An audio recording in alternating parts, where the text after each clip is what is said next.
Hello everyone, welcome to Sri drama dive channel. ఈ వీడియోలో మనం ఒక చైనీస్ డ్రామా గురించి చెప్పుకుందాం. ఈ స్టోరీ 1980స్లో జరుగుతూ ఉంటుంది. ఈ స్టోరీలో హీరోయిన్ టైం ట్రావెల్ చేసి 1987కి వచ్చేస్తుంది. ఫస్ట్ సీన్లో ఒక అమ్మాయి సూసైడ్ చేసుకుంటే తనకి ఫ్యూనరల్ జరుగుతూ ఉంటుంది. అక్కడికి వచ్చిన వాళ్ళందరూ ఆ అమ్మాయి ఎలా చనిపోయిందా అని మాట్లాడుకుంటూ ఉంటారు. అందులో ఒక అతను కెమికల్ ఫ్యాక్టరీ మేనేజర్ కూతురు అంత చిన్న వయసులోనే ఎందుకు చనిపోయింది అని అడుగుతారు. దానికి పక్కనున్న అతను, మీకు తెలీదా, ఈ అమ్మాయి వాళ్ళ సొంత కూతురు కాదంట. చిన్నప్పుడే వీళ్ళ అమ్మాయి ఒక రైతు కూతురుతో ఎక్స్చేంజ్ అయిపోయిందంట. వాళ్ళ సొంత కూతురు ఇప్పుడు తిరిగి వచ్చింది. వీళ్ళు వాళ్ళ సొంత కూతురు బదులుగా ఈ చనిపోయిన అమ్మాయిని పల్లెటూరులో ఉండే ఒక డివోర్స్ తీసుకున్న అతనికి ఇచ్చి పెళ్లి చేయడానికి ట్రై చేశారు. అందుకే ఈ అమ్మాయి సూసైడ్ చేసుకుంది అని అంటారు. చనిపోయిన అమ్మాయి ఉంది కదా, తన పేరు జూలీ. ఇంకా స్టెయిన్ ఫ్యామిలీ సొంత కూతురు ఉంది కదా, తన పేరు సూషన్. నెక్స్ట్ సీన్లో చనిపోయిన అమ్మాయి లేచి కూర్చుంటుంది. అక్కడ హాల్లో వాళ్ళందరూ భయపడిపోతూ ఉంటారు. ఈ సీన్లోనే మన హీరోయిన్ తన బాడీలోకి ఎంటర్ అవుతుందన్నమాట. లేచిన వెంటనే మన హీరోయిన్ క్లాస్కి వెళ్ళాలి కదా, ఫోన్ ఎక్కడుంది అని వెతుక్కుంటూ వాళ్ళందరినీ చూసి షాక్ అవుతుంది. అక్కడ జరుగుతుందంతా చూసి కొంచెం కన్ఫ్యూజ్ అయ్యి అటు ఇటు కాసేపు చూసేసరికి అక్కడ 1987 అని కనిపిస్తుంది. కాసేపటికి హీరోయిన్కి మ్యాటర్ అర్థమవుతుంది. నెక్స్ట్ సీన్లో హీరోయిన్ అక్కడ ఇల్లు మొత్తం చూస్తూ, వీళ్ళ దగ్గర స్కిన్ కేర్కి సంబంధించిన ప్రొడక్ట్స్ అన్నీ ఉన్నాయి. ఈ స్టెయిన్ ఫ్యామిలీ చాలా డబ్బున్నోళ్ళు. ఆఫ్టర్ ఆల్ ఒక డివోర్స్ తీసుకున్న ముసలతని పెళ్లి చేసుకుని పల్లెటూరులో ఉండాల్సి వచ్చినంత మాత్రాన ఎవరైనా సూసైడ్ చేసుకుంటారా అని అనుకుంటూ ఉంటుంది. ఈలోగా సూషన్ తీసుకుని వాళ్ళ పేరెంట్స్ ఇంటికి వస్తారు. వాళ్ళు సూషన్తో, జూలీ ఆ ముసలతని పెళ్లి చేసుకుని పల్లెటూరుకి వెళ్ళిపోతుంది, నువ్వు మాతో పాటు సిటీలో ఉండు, నీకు మన ఫ్యాక్టరీ ఓనర్ కొడుకుతో మ్యారేజ్ ఫిక్స్ చేస్తాము అని చెప్తారు. అప్పుడు సూషన్, వద్దు, జూలీ ఈ మాట విందంటే మళ్ళీ సూసైడ్ చేసుకోవడానికి ట్రై చేస్తుంది అని అంటుంది. అప్పుడు వాళ్ళమ్మ, తను చనిపోతే మనకెందుకు, తను నా సొంత కూతురేం కాదు కదా అనేసి అంటుంది. ఇదంతా హీరోయిన్ లోపల నుంచి వింటూ ఉంటుంది. ఇటేమో వీళ్ళు సూషన్ పెళ్లి గురించి మాట్లాడుతూ తనని జూలీ రూమ్లో ఉండమని చెప్తారు. ఇంకా జూలీకి కోపం వచ్చి, ఎంత సొంత కూతురు కాకపోతే 18 ఇయర్స్ పెంచిన ప్రేమ కూడా లేకుండా ఎంత దారుణంగా మాట్లాడుతున్నారో అనుకుని జూలీ రూమ్లో ఉన్న వస్తువులన్నీ ప్యాక్ చేసుకుని ఇంట్లోంచి బయటికి వెళ్ళడానికి రెడీ అయిపోతుంది. సూషన్ ఏమో కొంచెం ఓవర్ యాక్టింగ్ చేస్తూ, అమ్మ నాన్న తప్పేం లేదు, తప్పంతా నాదే, కావాలంటే నన్ను కొట్టు, ఇంట్లోంచి మాత్రం వెళ్ళకు అని చెప్తుంది. ఇంకా హీరోయిన్ దొరికిందే ఛాన్స్ కదా అని చెప్పి సూషన్కి ఒక్కటి ఇస్తుంది. దానికి వాళ్ళమ్మ, నా కూతురుని ఎందుకు కొడుతున్నావు, నీకేమన్నా అయ్యిందా అని అంటుంది. దానికి హీరోయిన్, అవును, నాకు ఒక ఫోబియా ఉంది, నటించే వాళ్ళని చూస్తే నేను అస్సలు సహించలేను, మీరు ఇలాంటి వాళ్ళని ఇన్ని సంవత్సరాలు నాకు ఎందుకు అర్థం కాలేదు, మంచిదైంది నేను మీ సొంత కూతుర్ని కాదు, మీ తెలివితేటలు నాకు వస్తే నా పరిస్థితి చాలా ఘోరంగా ఉండును అని అంటుంది.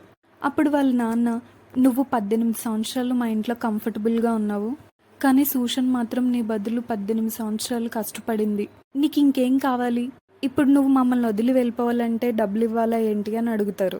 అప్పుడు హీరోయిన్ తెలివిగా, అవును డబ్బులు కావాలి అని చెప్పి అతని దగ్గర డబ్బులు తీసుకుని అక్కడి నుంచి వెళ్ళిపోతుంది. తను వెళ్ళిపోయాక సూషన్, ఇప్పటి నుంచి బట్టలు, నగలు, స్కిన్ కేర్ ప్రొడక్ట్స్ అన్నీ నావే అని లోపలికి వెళ్ళి చూసేసరికి ఖాళీగా ఉన్న రూమ్ చూసి హీరోయిన్ని తిట్టుకుంటూ అక్కడున్న వస్తువులన్నీ విసిరేస్తుంది.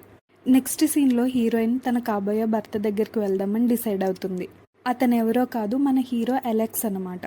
హీరోయిన్ ఒక పల్లెటూరుకి వెళ్ళి ఒక ఆంటీని అడ్రస్ అడిగి ఆవిడతో పాటు హీరో వాళ్ళ ఇంటికి వెళ్తుంది. హీరోయిన్ హీరో ఇల్లు చూసి, ఇది స్టెయిన్ ఫ్యామిలీ వాళ్ళ ఇల్లు కన్నా పెద్దగా ఉంది అని చెప్పి మురిసిపోతూ ఉంటుంది. ఈలోగా ఆంటీ, అలెక్స్ వాళ్ళకి పెద్ద ఫామ్ ఉంది, నెలకి $10,000 వస్తాయి, ఈ ఊర్లో అందరికన్నా ఎక్కువ డబ్బు సంపాదిస్తాడు అని చెప్తుంది. దానికి హీరోయిన్, 1980స్లోనే $10,000 సంపాదిస్తున్నాడంటే తను పెద్ద కోటీశ్వరుడు అని చెప్పి చాలా హ్యాపీగా ఫీల్ అవుతుంది. ఈ లోపున ఇంట్లోంచి ఒక ఆవిడ బయటకు వస్తారు. ఆవిడ పేరు లియోన్. ఆవిడ హీరో పిల్లల్ని చూసుకుంటూ ఉంటుంది. తను హీరోకి ఆంటీ వరుస అవుతారు. తనకి కొంచెం పొగరెక్కువ అనమాట. సో ఇక్కడ హీరోయిన్తో సీరియస్గా, నువ్వేనా సూషన్ అని అడుగుతుంది. దానికి హీరోయిన్, నేను కాదు, నా పేరు జూలీ, నేను బ్రౌన్ ఫ్యామిలీ సొంత కూతుర్ని. సో లాజిక్ ప్రకారం చూస్తే అలెక్స్కి నాతోనే ఎంగేజ్మెంట్ అయింది అని చెప్తుంది. ఇంకా ఆవిడ సీరియస్ అయిపోతూ, మేము ఎలా కనిపిస్తున్నాము, ఆ అమ్మాయి బదులుగా నువ్వు వస్తే ఎలా ఒప్పుకుంటాము, బయటికి వెళ్ళిపో అని అంటారు. అప్పుడు హీరోయిన్, అలెక్స్ ఎక్కడా అని అడుగుతుంది.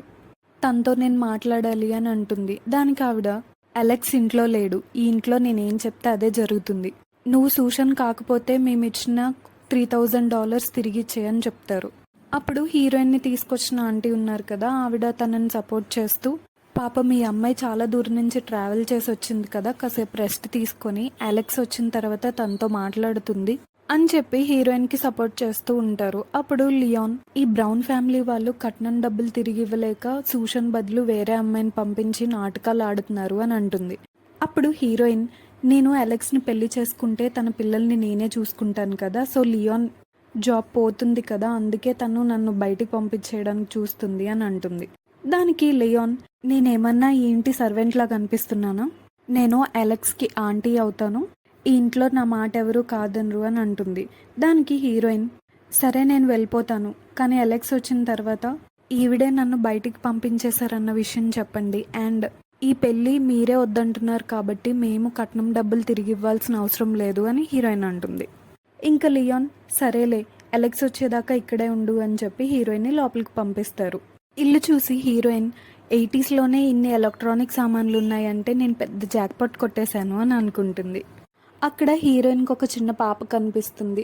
తను అలెక్స్ వాళ్ళ కూతురు అనుకుంటా అని తనతో మాట్లాడడానికి ట్రై చేస్తూ ఉంటుంది. అప్పుడు లియాన్ వచ్చి, తనకి మాటలు రావు, తనతో మాట్లాడడానికి ట్రై చేయకు అని చెప్తుంది. ఆ పాపకి చాక్లెట్ ఇవ్వడానికి ట్రై చేస్తే ఆ అమ్మాయి ఫస్ట్ హీరోయిన్ తినమని చెప్తుంది.